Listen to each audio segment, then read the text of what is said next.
Wonderful. Welcome everyone to this season of Civics event, Debating Highland Park. We're joined today by Mayor Bill Mittler and Councilman Hale. They've very generously offered their time with us today to answer any of your questions.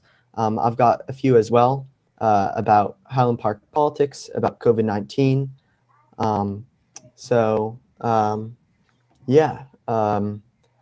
Before we began, we offered that Mayor Bill Mittler, if they want to say a few words about what happened yesterday, if you were all following the news, just in the spirit of democracy and politics, if you want to go ahead. Thank you, Cameron, and welcome to all the Highland Park students that are joining us today. Yesterday was quite a scene down in Washington, D.C. I'm sure I wasn't the only one amongst all of us who were shocked at the display yesterday as citizens of the United States rushed the Capitol building. Some of them wrapped themselves in American flags, but they were far from patriots. The good news is our democracy and our Constitution prevailed. And I just actually just got a text from Congressman Pallone that the House has finished its business in certifying the election of Joe Biden. And we can all rest assured that there will be a peaceful transition of government on January 20th. This is a testament to the centuries of law that follow our Constitution, and we should all feel good about that. So let's move on. The sun is out, and it is a good day here in Highland Park. Thank you so much. And in that spirit of democracy and civic engagement, we're so glad to be here today and to have the two of you joining us. I thought we'd begin just by maybe the two of you, starting with Councilman Hale, if you'd like, just to describe who you are and what your position is in the Highland Park government, so we can all just get a little bit more familiar with who you are. Okay, thanks. I really appreciate everything that you guys are doing and this interest in civic engagement. Just to piggyback that yesterday the institutions of government held, but they won't continue to hold unless people like you get involved and get a part of politics and get a part of government. And so I appreciate your interest in this because you're the ones that are going to make sure that that they stay as strong as they were yesterday. So thank you all for being here. I'm Matt Hale. I'm on the Highland Park Council. In my real world, I'm a professor of political science and public administration at Seton Hall. I direct the Masters of Public Administration program at Seton Hall. Before I was an academic, I worked a lot in politics, doing political campaigns. I worked for Bill Clinton way back in the day, and even others before him, doing a lot of media and press and advance and all of the fun parts of campaigns. So I did a lot of that work, and I do a lot of writing still on media and politics, and I write a lot for New Jersey is very lucky to have 3 or 4 websites and blogs that are devoted to politics, and I write for all of them, and every once in a while they call and ask for my opinion about what's going on. So as a political scientist. So in terms of the council, I've been on council since 2018, I guess. So I was appointed to fill the end of a term when Matt Hirsch left. Then I had to run for a 1-year term so I ran a campaign for a 1-year term. And then I just last year, along on the mayor's ticket, ran again for another 3-year term. So I used to run the Health and Human Services part of the council, or that was my role. I just moved this year to do economic development. So my portfolio now includes the planning board, the zoning board, Main Street, Highland Park, all of the things that have to do with hopefully doing economic development and redevelopment within Highland Park. So that's what I do. Thank you, Mayor Bromittler.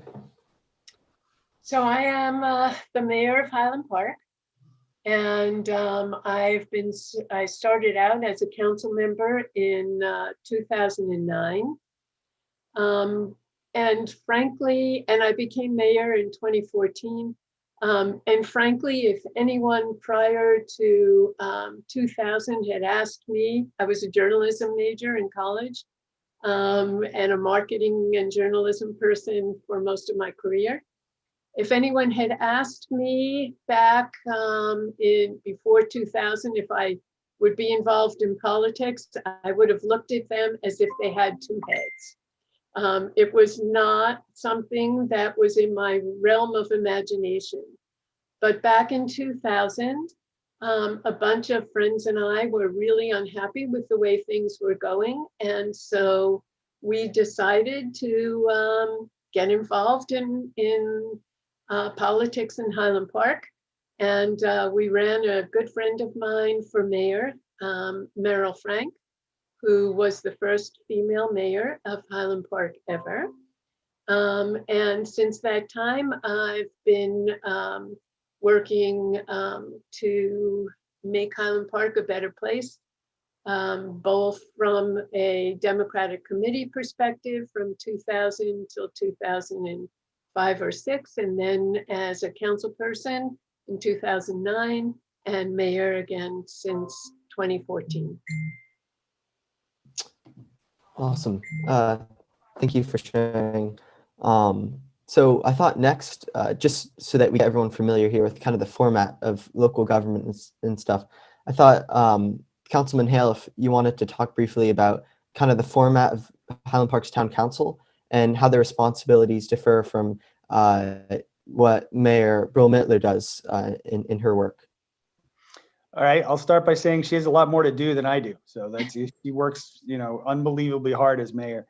So, I think perhaps the easiest way to think about it is in one way, it's as if she's the president and we're Congress. We are in some respects a legislative body. The reason I'm sort of hesitating a little bit on that is that it's a much more collegial and much more group effort, I think. We work together with the mayor on a variety on all issues, and we make decisions. She's clearly the leader. She's clearly the one who decides, overall direction. She's the one that people turn to in terms of, if they have questions, they come to her before they go to anybody else. She can barely shop in ShopRite without, people knocking on her. Hey, what about this? And but the council is there to try and focus on particular areas. Each one of the council members has what we call a portfolio. So like I said, mine is economic development. And so I work with all of the parts of Highland Park that are involved with trying to get businesses and in Highland Park, trying to get the businesses that we have to survive and thrive and get new businesses to come to Highland Park. So even though you can, and the mayor and I are in meetings all the time together where we're doing that together, right? And so even though she's like the president, and even though I'm like Congress, I think it's a bit of a closer relationship than it appears. Certainly, in these times between our president and Congress. There's a big divide, and there's less of that at the local level. The other thing that I think is important to recognize is that there's a lot of stuff that gets done in Highland Park that is done by our professional staff. We have a borough administrator, we have police chiefs, we have fire chiefs, we have public works directors, we have all of the folks who actually work, and they're really the ones who do a lot of the day-to-day stuff that goes on. They're the ones who figure out which of the streets are getting paved. They're the ones that figure out, what do we need in terms of taxes. They're the ones that are figure out, how do we make sure that the food pantry has what it needs to survive, or the police have what they need, and they do it on a day-to-day basis. And so that's true in all levels of government, but I think at the local level, our staff is they actually do an unbelievable amount of the work of Highland Park. We give them direction. We tell them what we're hoping that they will do, but they're the ones who actually implement all of the stuff. So I hope that's a good answer. Yeah, thanks for clearing that up for all of us. I'd like to get into starting talking about Highland Park's COVID response, but before we get into that, I was curious if there's any questions from all the people viewing, this panel today about how Highland Park runs or about your specific jobs. We'll have an opportunity to ask questions about this later, but if anyone had anything they want to clear up now, please raise your hand, or you can drop something in the chat. Looks like for the most part, Gurvanand. I don't know if this might be, like a later subject, but in terms of, maybe Highland Park specifically, for us, students who want to be more civically engaged, what do you think is the best way to start getting involved in local government? If you could just share your name and your grade too before you ask a question, that would be great. All right. Hey, I'm Gurvan Anand. I'm a senior in high school. So that's a really good question. One thing I would strongly urge is that anyone interested get involved in my Mayor's Teen Advisory Council.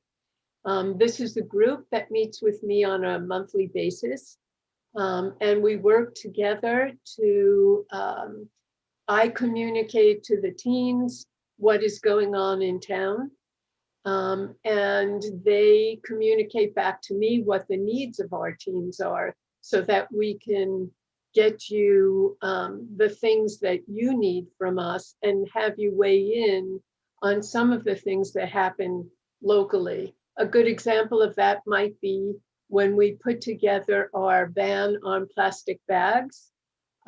We did have involvement with some of the students from the high school, and some of the suggestions that came from the high school students made it into the ordinance that backs up the bag ban, which later I shared with State Senator Greenstein, who actually used our ordinance as a basis for the statewide ban on plastic bags. By the way, just a little note, we sort of relaxed that ban when COVID came in, but it's going back into effect I would say by the end of February, beginning of March. And so again, one thing I would urge is anyone interested in being a part of my Mayor's Teen Advisory Council, you just have to let your guidance counselor know, and she communicates with my aide, who is Harry Glazer, and I think he was on the call earlier. Additionally, come to council meetings, see what's going on. Right now, it's real easy to come. You can sit at your desk and Zoom along with us, ask questions of any of us. As Councilman Hale mentioned, we are a small community, and each of the council people are very involved with me and our administration and the folks who work at the borough to make life better in Highland Park, and we're very easily accessible. I would just add that part of the mayor's teen advisory council, was it Olivia who Yeah. wrote Olivia Coleman? Did I get that right? I can't remember. I think it was Olivia. She wrote a really cool, report about downtown businesses that I actually used in economic development. And did a really good job at that. There are also other committees and commissions. I don't think you have to be 18 to be involved. I know that the Board of Health actually has some student members that are on it. And Gervin, are you on? I thought Gervin might actually be one of them. But if there are, there are committees, there are commissions.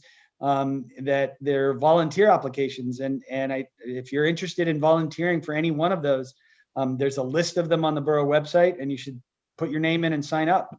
I think that would be fantastic to have. There's always openings, not always openings on the ones that you want.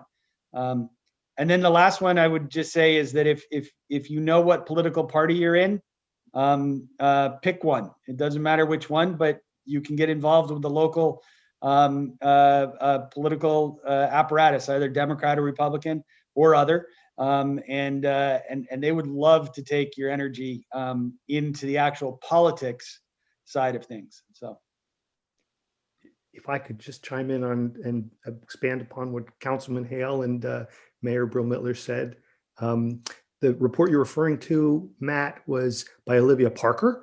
Yes, right. She was an intern over the summer in Borough Hall, but she is co-president of the Mayor's Teen Advisory Council. And her co-president is Finn Gervin, who's on this call now. And he's another way to get involved in the Mayor's Teen Council. So if you're interested in having regular contact with the mayor, I would also have anybody here speak with Finn. Just a quick follow-up, for anybody who's watching, that's a position that would be available to, freshmen as well, right? There's no like age requirement here. Yeah, just a high school student. Cool. Wonderful. So you guys heard some good opportunities to get involved in the community. Are there any other questions about how the town is run or about any of these positions? If not, we can move on to our next topic. All right, and we can always circle back to this. This is a pretty big one. But moving into Highland Park's COVID response, I have a question here just in terms of how, the responsibility is divided up between what the state's responsible for and what the town's responsible for.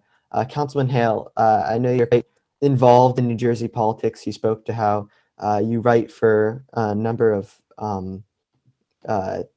political journals, or I believe it was. Do you mind describing maybe the difference between what Highland Park town is supposed to kind of take care of in terms of the COVID response, and then what maybe the New Jersey state government takes care of? Sure. I think I can talk a little bit about the state level, but at the local level, the mayor is far more qualified, and the mayor is the one who has spearheaded the COVID response and has done, in my opinion, an amazing job at it. I mean, the amount of work that had to get done and how fast it had to get done and how much organization of a team had to get done. And she was the leader of that. So at the local level, the local response, it really is Mayor Brill-Mittler that I think can talk to that. I can talk a little bit about the state and the federal response and how that trickles down too, but maybe we let the mayor talk about the local response, since she was the one who she's responsible for it and did it. So, and has and continues to do it. So that so much of the COVID response, because it is a global pandemic, so much of it has so much of how we've responded has been dictated actually by federal policy. So how the president and Congress, their decisions on how much money to provide to individuals, their decisions on how long to keep unemployment benefits going, their decisions on the amount of money that would be available for personal protective equipment, the amount of money that would be available to state and local governments, or if there would be money available to state and local governments, really has resided in many respects at the federal level. That they have opened the spigots of money in many respects, that really is, I think, helped us, or we've done our best to sort of survive COVID. And so the federal government is sort of like the bank in this instance. That money comes to the state in many respects, and then the state has to figure out the processes by which it gets distributed to people. So there's been stimulus money and there's been unemployment benefits. People who have been given federal grants and things like that.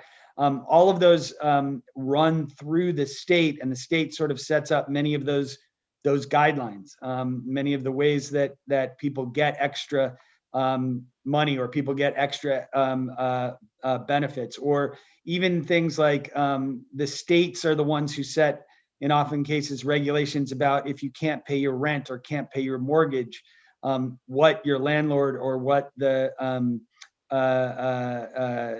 bank has to do because of those. And so the framework for that is really set forth by the state.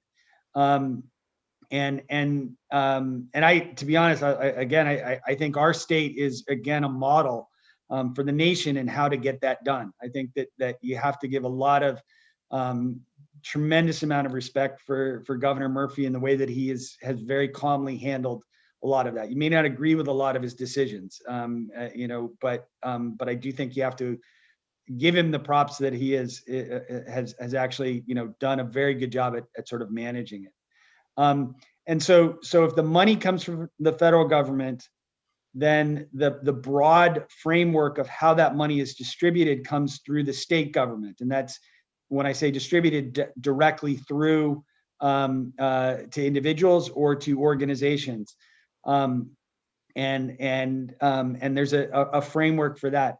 I know that the council and I know that the mayor have done a great deal in trying to get that information to people.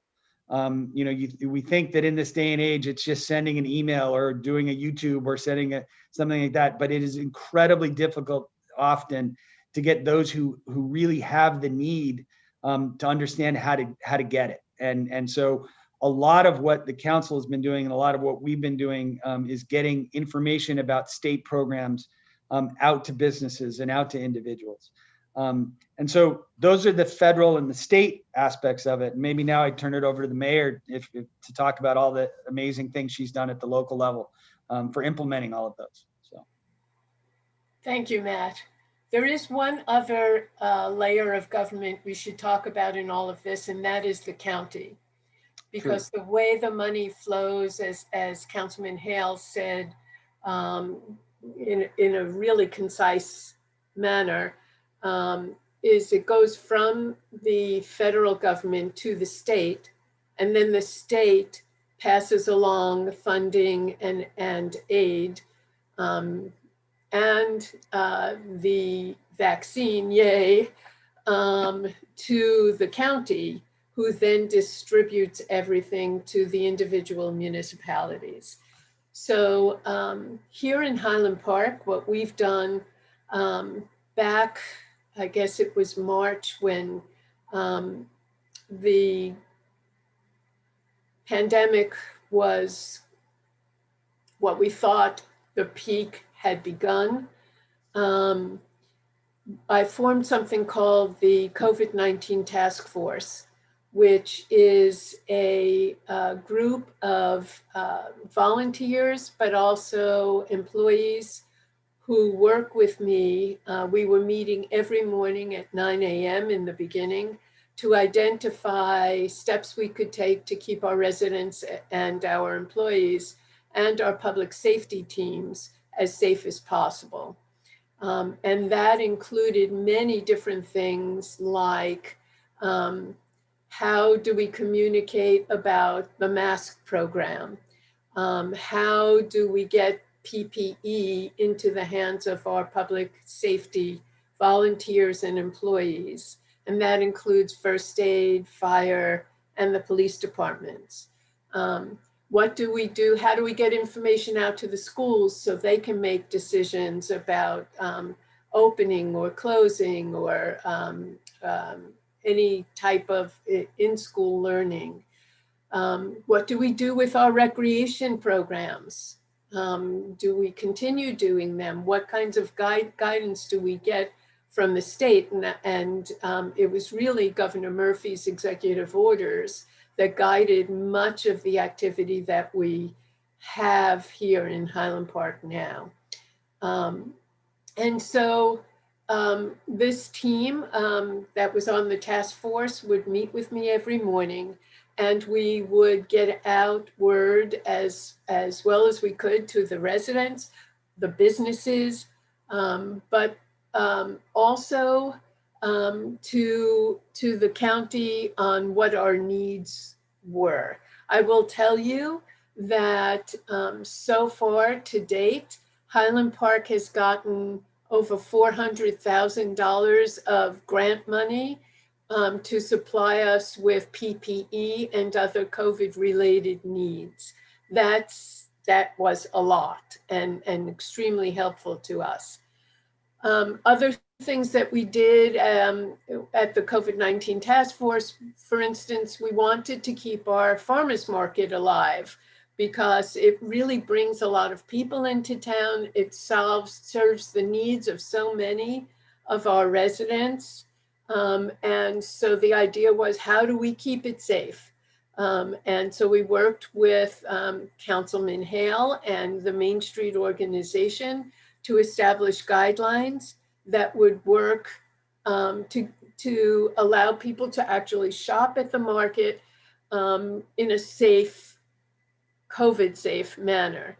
The other thing that happened was in the beginning when we were all shut in, our most at-risk residents, particularly our seniors, lost all of the activities they were able to share at our community center on a daily basis. Many of them couldn't even leave their houses to go shopping. And so as an attribute to our wonderful population, we put out a call for volunteers for a group that we created called COPES. And I'm not going to remember what COPES stands for, but each letter means something. And immediately got over 80 residents to participate in a program that brought people their groceries, that had people making phone calls to particularly seniors. So they had some social interaction going on during all of this time, that managed to get them to their doctors in a safe way, and also brought pharmaceuticals or any other needs that they had. We also worked with the people who run our housing authority buildings to ensure that those buildings were clean and safe, and so were the residents there. As the pandemic progressed, we cut down from meeting every morning at 9 a.m. to a weekly Monday morning at 9 a.m. call, which I still have today. We watch the numbers as they come in. I work very closely with the chief of police, who gets all of the details from the state on Highland Park's numbers.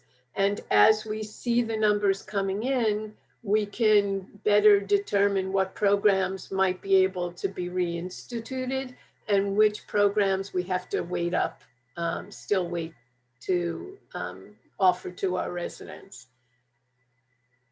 Any other questions about how COVID's been running? Yeah, feel free to raise your hand or put it in the chat. Like before, if you have any questions for either Mayor Brill-Mittler or Councilor Harrell about COVID-19. If not, I do have a few. For Mayor Brill-Mittler, you know, almost a year ago, back in February, March, when the pandemic started to really ramp up. I was just curious, when you're the mayor of a town like Highland Park, how do you face like a big issue like a pandemic coming in? Like what would be your first few actions, would you say, that you took when it became clear that that was going to be a big issue? The first thing I did was reach out to the County Board of Health to see if I could get some guidance from them. Highland Park is such a great community. We have so many helpful and brilliant people that live here. One of the county's epidemiologists is actually a friend of mine here. Our two sons went to Highland Park High School together. So she was able to keep me up to date on some of the things that were happening on a county level. I also was involved in the beginning, daily phone calls with the governor's office and all of the mayors of the state. That slowly wound down to once a week, and now we talk once every couple of weeks about what's going on. So to answer your question, I reach out to the professionals, epidemiologists, medical professionals, and the state's leadership. I'll just want to add something that if it's okay. I think the mayor is being a modest in she reaches out for help and she looks for professionals who can guide her. And that's what she did. But she also took charge, right? She also decided that this was something that needed to have, needed someone to be in charge of our response. And I think that one of the things that's interesting about a COVID response compared to other responses, right, is at the beginning, I said one of the things that happens in local government is that there's a division between the mayor and the council, but we generally work together and we come to consensus and we talk and we talk and we talk and ultimately we get to something. But when you're facing a pandemic like this, I honestly believe that that's not productive, that we needed someone who was going to step up and say, this is what we're going to do. And granted, listening to professionals, listening to her team, creating that team, getting that input is absolutely essential. And I think that's what she did. But from a management or leadership perspective, I do think it's important when you're thinking about COVID, it really does work better when there is someone who is in charge and making those decisions for the most part. And I think we've done that certainly at the local level, certainly at the state level.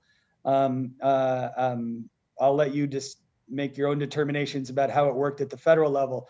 But I do think that that's an important part of her first step, is that it was very clear at the very beginning that someone needed to be in charge, and that was going to be the mayor. And I think that was absolutely appropriate.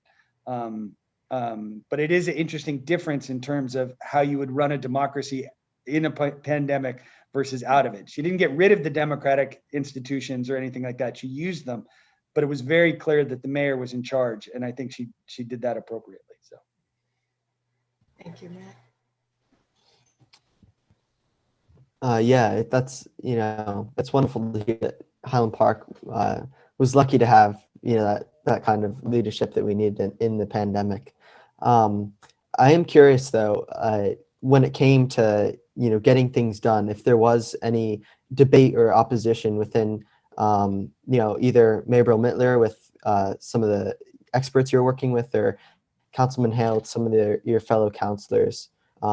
If there was like some back-to-back, some debate in that case. Yeah, honestly, I can't think of any time the council and I knocked heads on anything related to COVID. Not at all. Where I did get into discussions with people was at the state level, because it was important I felt it was important for the state to let each of the mayors know on a regular basis what was coming down the pike, so that we could prepare for it. It was important, I felt, that we got some guidance from above the municipal level or even above the county level as we moved forward. And so there were many, many, many phone calls and discussions with the county and the state leadership on these matters. And to the credit of the governor and his office, we got answers immediately. And if we didn't like something and we discussed it with the governor's office, our issues were addressed. Sometimes we didn't get everything that we wanted, but we got an answer. And that is really important in times like this. I have to say also, I want to give a kudos to our chief of police, Chief Abrams, because he is the one that gets the information that he can't even share with me on some of the details about our COVID cases because of HIPAA laws. But he managed to get me the information I needed in order to make the kinds of decisions for our community that we put in place during COVID. I do want to say also that for the most part, our residents were very cooperative, wearing masks. We had a few incidents where we had to get involved in town with some people that decided that they were going to flaunt the fact that they weren't wearing masks. And, you know, but for the most part, our residents have been wonderful about this. I think too, part of what helped us get through this process was the work that our council president, Phil George, and the public works team did with the administration in setting up the pedestrian and bicycle only areas around town to allow residents to get out and walk around, stay healthy, because all of the gyms and health facilities were closed for such a long time. And we really didn't have the opportunity for residents to stay healthy when we were so concerned about groups getting together indoors, as we are now still concerned. I will tell you also that the numbers we are seeing now are higher than the peaks in March and April. And that is something we're going to have to keep our eyes on as we start moving forward further into 2021. I do have a few questions about 2021. 2020, did end, I think, exactly a week ago. So either Councilman Hale or Mayor Brill-Mittler, if you could just say maybe one or two goals you have for the new year. A pretty basic question, but something maybe either you're looking forward to or you'd like to get done as the pandemic hopefully starts to wind down and things can get back to normal. So I think Councilman Hale and I have the same number one goal for 2021. So I'm going to let him talk about it. So my number one goal and number two goal and number three goal and number four goal are all about downtown redevelopment. We have one of the greatest assets in Highland Park is our downtown. Unfortunately, it's an asset that we're not using as best that we could. So we've put forth a plan for doing some very significant development downtown, and it's going through the public process right now about what should be in that. And there's a lot of debate. There's an enormous amount of democracy. There's enormous amount of back and forth.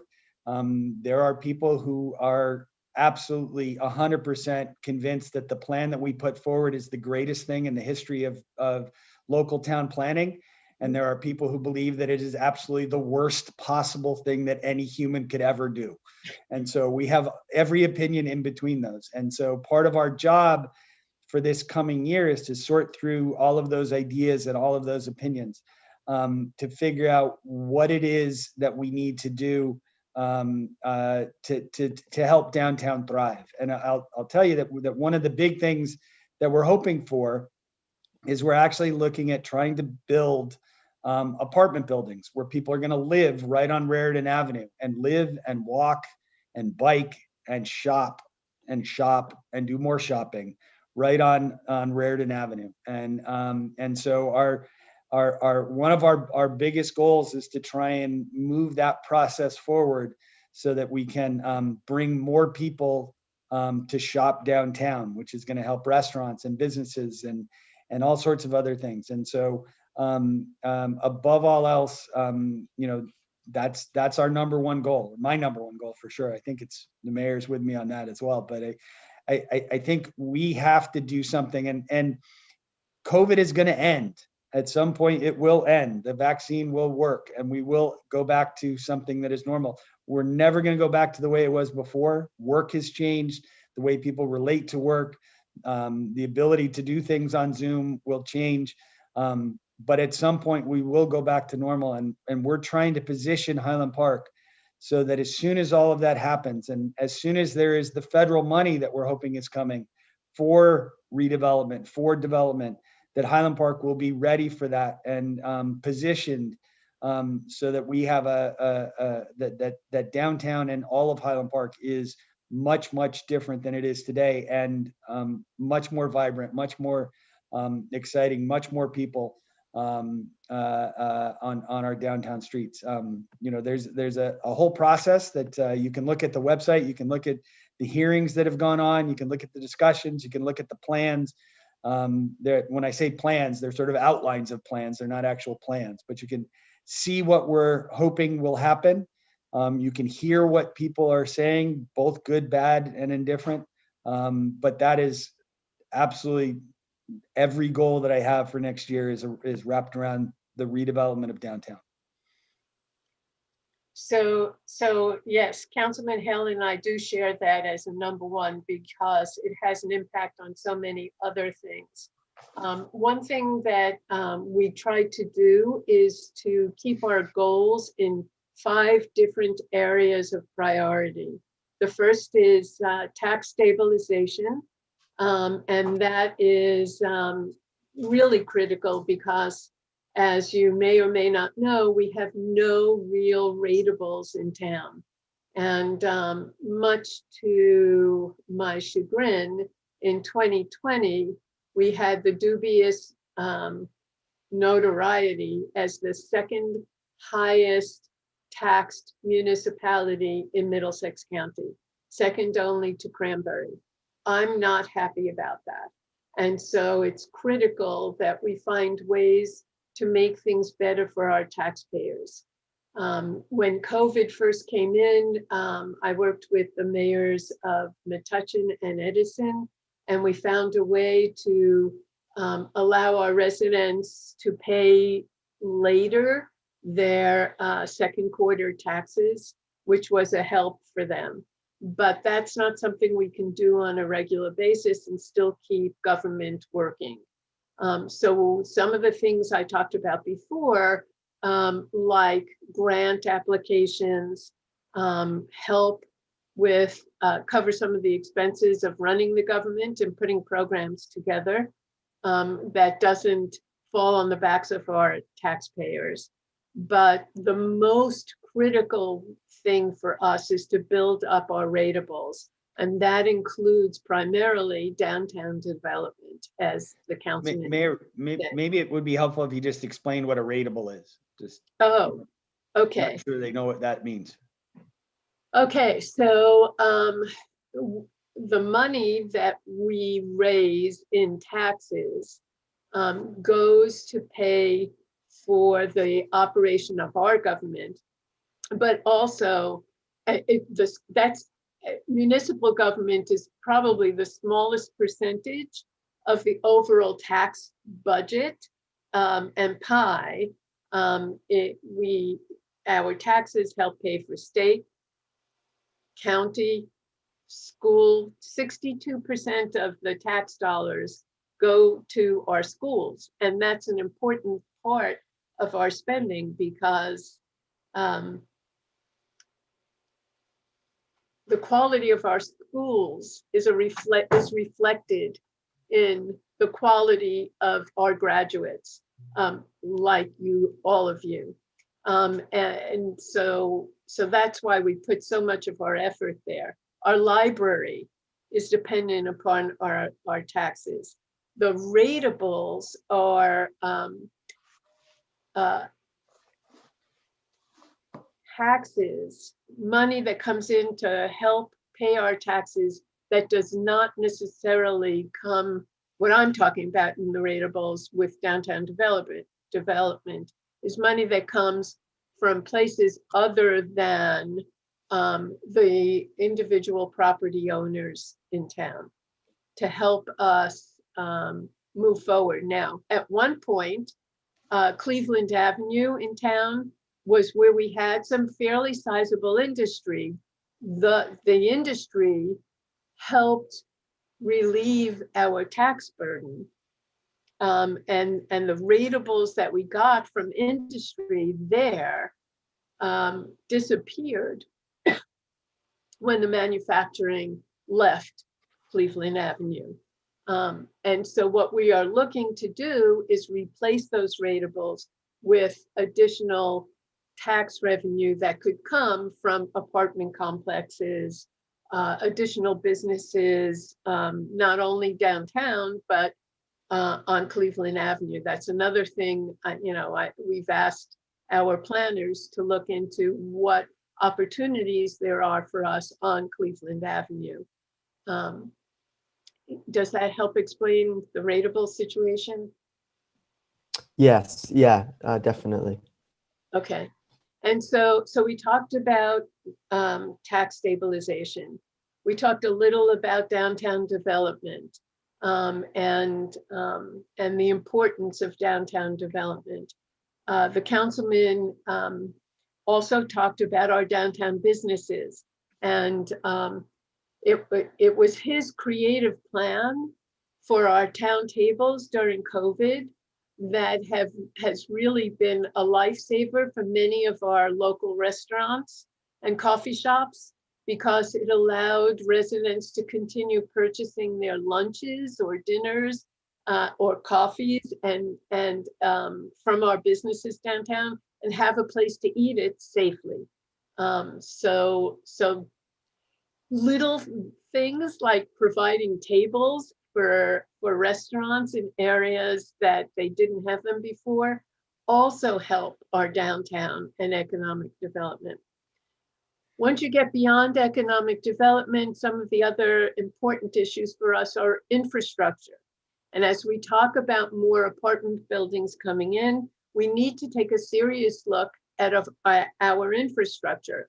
The pipes that run below our streets were put in over 100 years ago. And as we grow, we need to start replacing some of the infrastructure that currently exists. You saw PSE&G last year replace almost all of the gas lines throughout Highland Park. It was a pain in the neck. Our streets were closed. We couldn't drive on them. But we will now be getting our gas in a safer and more efficient manner. We're also talking about the need to do the same thing for our water systems. We, as a municipality, own the pipes, the infrastructure that goes into our water system. We purchase the water from a company called Middlesex Water. They provide the water that goes through our pipes. Last year, we also contracted with them to manage the system. One of the things we found last year was that we had water meters on some of our homes that were over 20 years old.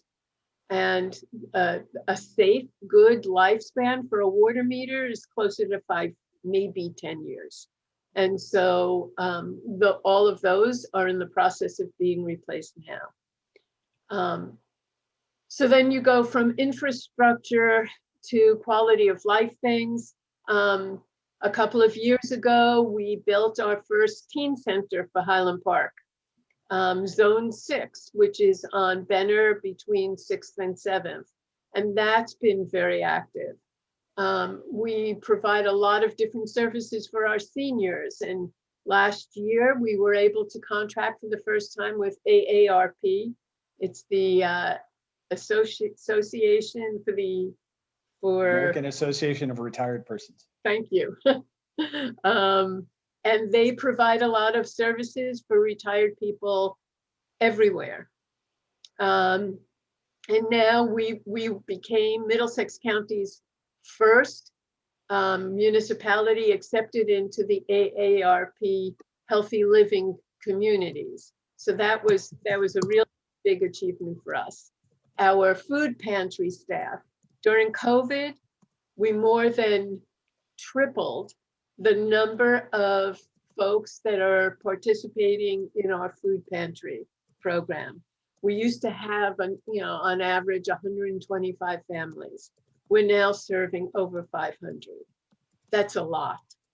And I think as we, still live through the rest of COVID, we're going to see that continue to increase until the economy and people can get back to jobs. So those are some of the quality of life things that we address on a regular basis. And then finally, transparency in government. And that, frankly, has been one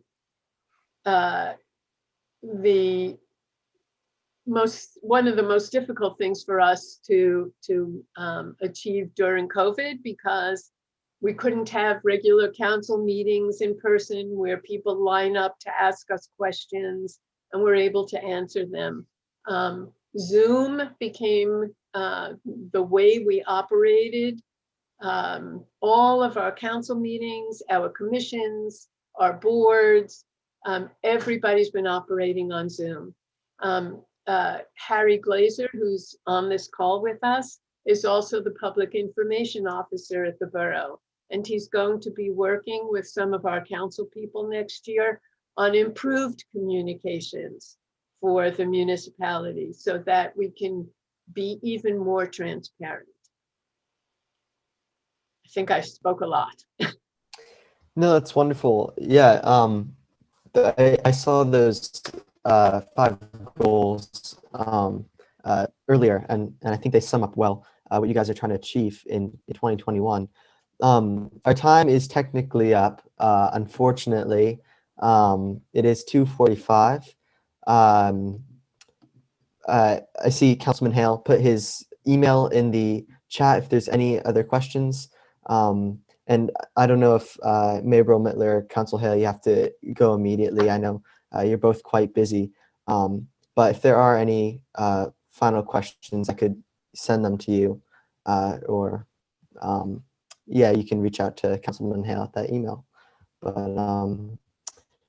yeah, thank you so much for joining us today, and for your service for our town. All you've done with the pandemic, but also working with the just normal Highland Park town stuff, fixing pipelines and getting new laws passed, plastic bag bans and whatnot. So, but yeah, I think Cameron, just real quick, I did want to thank the mayor and the councilman, but also to thank Cameron for organizing this. Yes, right, and to the officers of HP Monk. I know that we have members of the club here, and we're also broadcasting on YouTube to other members. But I hope that you can get a little bit out of the experience of just knowing more about your town and how it works, and how that's a tiny step toward being more civically engaged. And hopefully we can do more of these kinds of events in the future. But good job, Cameron, and thank you again for coming and speaking. Thank you, everyone. Really enjoyed it. Thank you. Bye-bye. Bye. Bye. We have another event coming up right after this, where it's going to be students actually debating the Highland Park goals, government goals. So that's happening right now. I want to hear about the results of those debates. Yeah, absolutely. Okay, we'll let you know. Okay. All right, bye-bye. Bye-bye.